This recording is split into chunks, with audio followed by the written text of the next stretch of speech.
Livre de la sagesse, suite et fin. Depuis quelques chapitres, nous sommes dans un certain genre littéraire qu'on appelle le midrash. En hébreu, ça signifie qui explore, qui scrute. C'est-à-dire qu'on reprend un passage de l'écriture, ici la libération d'Égypte, et l'auteur essaye de l'expliquer en y ajoutant des détails, des leçons morales et en essayant de relier divers passages de la Bible ensemble. Et c'est à cette occasion-là que là, tout d'un coup, les 10 plaies d'Égypte, ça devient autre chose. C'est plus qu'un péplum, c'est le jugement dernier avant l'heure. Sagesse 18-19.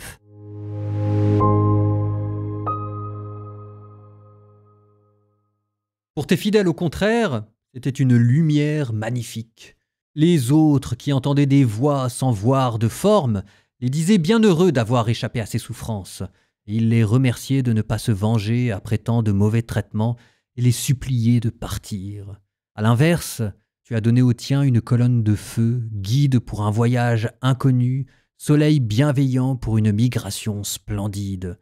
Les autres méritaient bien d'être privés de lumière et prisonniers des ténèbres, puisqu'ils avaient tenu en captivité tes fils, par qui devait être donnée au monde la lumière incorruptible de la loi. Ils avaient décidé de tuer les nouveau-nés du peuple saint, dont un seul enfant exposé à la mort avait été sauvé. Alors pour les confondre, tu leur as enlevé un grand nombre d'enfants, et tu les as fait périr, tous à la fois dans les eaux immenses. Cette nuit avait été connue d'avance par nos pères, assurés des promesses auxquelles ils avaient cru. Ils étaient dans la joie, et ton peuple accueillit à la fois le salut des justes et la ruine de leurs ennemis. En même temps que tu frappais nos adversaires, tu nous appelais à la gloire. Dans le secret de leur maison, les fidèles descendants des justes offraient un sacrifice, et ils consacrèrent d'un commun accord cette loi divine que les saints partageraient aussi bien le meilleur que les pires, et déjà ils entonnaient les chants de louange des pères. À ces chants répondait la clameur dissonante des ennemis, une voix plaintive résonnait partout, une lamentation sur leurs enfants morts. Un même châtiment frappait l'esclave et son maître, l'homme du peuple et le roi souffraient pareillement, tous à la fois frappés de cet unique fléau, avaient des morts sans nombre, et pour les ensevelir, les vivants n'y suffisaient pas, puisqu'en un rien de temps, leur descendance la plus précieuse avait péri. Devant ce qu'ils prenaient pour des sortilèges, ils étaient restés tout à fait incrédules, mais devant l'extermination des premiers-nés, ils confessèrent que ce peuple était fils de Dieu. Un silence paisible enveloppait toute chose, et la nuit de la Pâque était au milieu de son cours rapide. Alors, du haut du ciel, venant de ton trône royal, Seigneur, ta parole toute puissante fondit en plein milieu de ce pays de détresse, comme un guerrier impitoyable, portant l'épée tranchante de ton décret inflexible. Elle s'arrêta et sema la mort partout. Elle touchait au ciel et marchait aussi sur la terre. Alors brusquement, de fantastiques visions de cauchemars les secouèrent, de soudaines frayeurs les assaillirent, et chacun s'abattait à demi-mort, ici ou là, manifestant la cause de sa mort, car les songes qui les avaient troublés les avaient prévenus, afin que nul ne meure sans savoir la raison d'un tel malheur. L'épreuve de la mort atteignit aussi les justes. Au désert, il y eut un grand massacre, mais la colère divine ne dura pas longtemps. Sans attendre, un homme irréprochable prit leur défense, muni des armes de son sacerdoce, la prière et l'encens offerts pour le pardon. Il affronta la fureur et mit un terme au fléau, montrant qu'il était bien ton serviteur.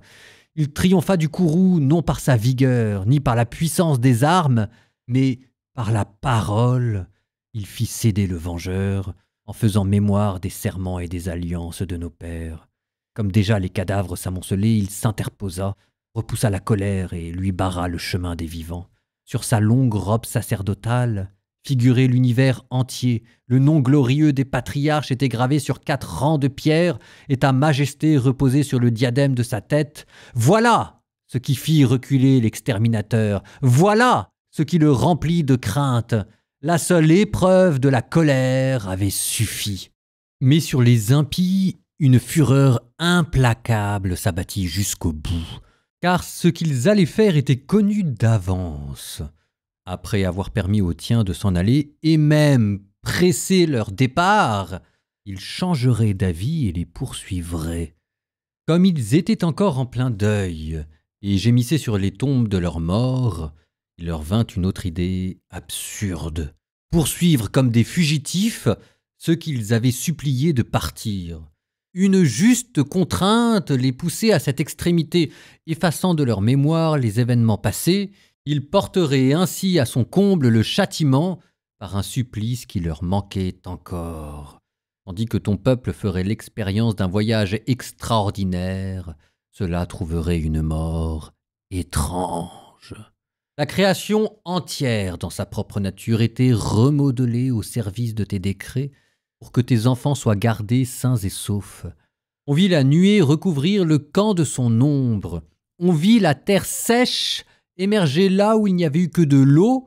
De la mer Rouge surgit un chemin sans obstacle et des flots impétueux, une plaine verdoyante. C'est là que le peuple entier, protégé par ta main, traversa en contemplant des prodiges merveilleux. Ils étaient comme des chevaux dans un pré, ils bondissaient comme des agneaux et chantaient ta louange, Seigneur. Tu les avais délivrés. Ils se rappelaient encore les événements de leur exil, comment la terre, et non les animaux, avaient engendré des moustiques, comment le fleuve, et non des bêtes aquatiques, avaient vomi quantité de grenouilles, et par la suite ils virent encore un nouveau mode de génération pour les oiseaux. Lorsque, poussés par le désir, ils réclamèrent des nourritures délicates, pour leur réconfort, des cailles surgirent de la mer. Quant aux sanctions qui frappèrent les pêcheurs, elles furent annoncées par de violents éclairs. Il était juste qu'ils souffrent en raison de leurs crimes, car ils avaient vraiment fait preuve d'une haine cruelle envers les étrangers. D'autres, jadis, n'avaient pas accueilli des inconnus de passage, mais eux réduisirent en esclavage des étrangers qui étaient leurs bienfaiteurs. Bien plus, les premiers n'échapperont pas à l'intervention divine pour avoir reçu les étrangers de façon odieuse, mais eux, après avoir accueilli par des fêtes ceux qui partageaient déjà les mêmes droits, ils se mirent à les maltraiter, les soumettant à de terribles corvées. Eux aussi furent donc frappés de cécité comme les premiers devant la porte du juste. Ils étaient enveloppés de ténèbres sans fond et chacun cherchait un passage vers sa propre porte. Alors les événements naturels s'accordèrent différemment entre eux. Comme sur la harpe, les notes varient selon le rythme, tandis que toujours demeure la musique. On peut le voir avec précision en observant ces événements. Des animaux terrestres devenaient aquatiques, et ceux qui nagent se mettaient à marcher sur la terre. Le feu redoublait de puissance dans l'eau, et l'eau oubliait qu'il est de sa nature d'éteindre le feu. En revanche, les flammes ne consumaient pas la chair des êtres fragiles qui s'y déplaçaient. Elles ne faisaient pas fondre non plus ce qui semblait du givre, pourtant facile à fondre, la nourriture d'immortalité. Ainsi, Seigneur, en toutes choses, tu as donné à ton peuple grandeur et gloire, et tu n'as pas manqué en tout temps et en tout lieu d'être présent à ses côtés.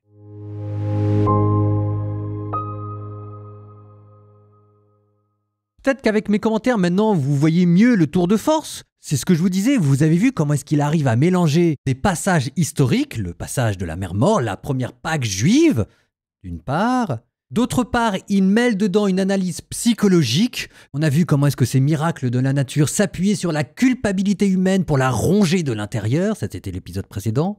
Et voilà que maintenant, on reprend du vocabulaire hérité d'Isaïe, de Daniel, de la littérature apocalyptique pour relire à travers ces bouleversements cosmiques ce qui s'était passé avant dans la fuite d'Égypte. C'est-à-dire que là, l'Apocalypse, c'est pas une vision pour la fin des temps. L'Apocalypse, ça existe déjà dans le monde. Et ensuite, on essaye de comprendre ce que ça veut dire de l'univers du cosmos. Si jamais je faisais un anachronisme, on dirait rapport science et foi. Parce qu'en fait, l'auteur se dit quoi? L'auteur se dit que les lois de la nature peuvent être bouleversées.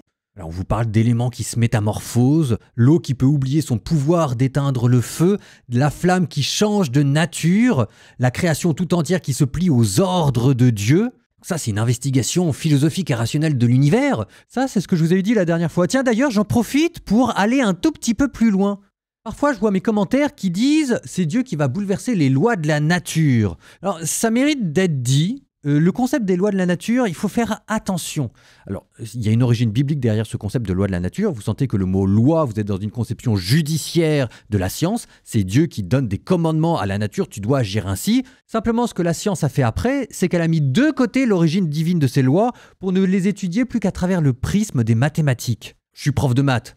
Moi, j'adore, et ça a permis de les décrire avec une précision hallucinante, mais il faut rendre à César ce qui est à César. Ces lois, elles viennent de Dieu. Je dis ça parce que pour nous, les lois de la nature, elles ne sont pas impersonnelles. Elles ont un visage, parce que Dieu donne des visages à toutes choses. Et c'est pour ça que moi, j'aime bien parler des anges ici. Les anges, ce sont des réalités spirituelles personnelles qui nous dépassent, qui sont au-dessus de nous, et que Dieu utilise comme intermédiaire, comme médiation pour gouverner sur l'univers. Regardez, là, dans le livre de la sagesse, il n'y en a pas. Et on a l'impression que c'est Dieu qui bouleverse et qui détruit les lois de la nature pour en mettre d'autres. Ce que j'aime jamais trop, c'est comme quand on dit que le miracle vient transgresser les lois de la nature. C'était bien la peine d'avoir mis les lois de la nature en premier lieu pour ensuite les transgresser. Je veux dire, il faut être cohérent avec soi-même. L'Apocalypse, elle, vous mettra un intermédiaire. Et ça permet de mettre un tout petit peu plus de souplesse dans cette transformation, dans ce renouvellement de la nature. Entre Dieu et la nature, l'Apocalypse vous parlera des anges. Alors, je reviens à mon texte parce que là, je suis parti un petit peu loin, mais vous l'avez senti, ça se souffle. Oh, mon Dieu! L'Exode qui est présenté comme une recréation à l'échelle du cosmos pour sauver le peuple. 19.6, la création tout entière obéissant à tes ordres fut de nouveau façonnée en son fond pour que tes enfants ne souffrent d'aucun mal. Et on est dans la péroraison finale, la parole toute puissance de Dieu qui descend du ciel comme un guerrier exterminateur. Je cite, « Alors que tout était plongé dans un silence profond et que la nuit parvenait au milieu de son cours rapide, ta parole toute puissante au Seigneur bondit du ciel, du trône royal, comme un guerrier implacable dans la terre condamnée. » Certains pères y verront une préfiguration du Christ venant pour juger le monde. Et de fait, il y a quelque chose d'extrêmement étonnant. Dans le livre de l'Exode, c'était l'ange de la mort qui frappait l'Égypte. Ici, on a l'impression que c'est le Verbe céleste qui se cache derrière l'ange de la mort. Ça fout vraiment les pétoches. Si vous voulez, même Sophonie, quand il vous parle du jour du jugement, et pourtant Dieu sait si Sophonie, ça vous prend aux tripes, je ne sais pas si on atteint une telle violence dans les images. Vous assistez en direct au jugement final. Alors on aimerait évidemment qu'il y ait un peu plus de lumière et qu'on passe un peu plus de temps à nous décrire le paradis, mais on ne peut pas dire non plus que la Bible nous a offert énormément de descriptions de l'enfer, donc c'est bien que de temps en temps aussi on en parle. Plus précisément ici, c'est ce qu'on appelle l'ébranlement cosmique. Au jour du jugement, quand le Christ enverra les anges avec la trompette, alors le soleil pâlira, la lune s'obscurcira, les tombeaux s'ouvriront, les morts ressusciteront, et ce sera une création nouvelle et une terre nouvelle. Et vous la voyez surgir, là, cette création nouvelle, dans les douleurs de l'enfantement. C'est extraordinaire. Au nom du Père et du Fils et du Saint-Esprit, Amen. Jour de colère, ce jour-là qui réduira le monde en cendres, ainsi que l'attestent et la Bible et la philosophie. Quel grand frisson sera le nôtre quand viendra le juste juge pour tout scruter sévèrement, et qu'il emmènera les bénis dans la vie éternelle, et qu'il mettra les maudits dans le feu éternel. Ça vient du Dies Irae. Que dire d'autre? Seigneur, je me confie en toi.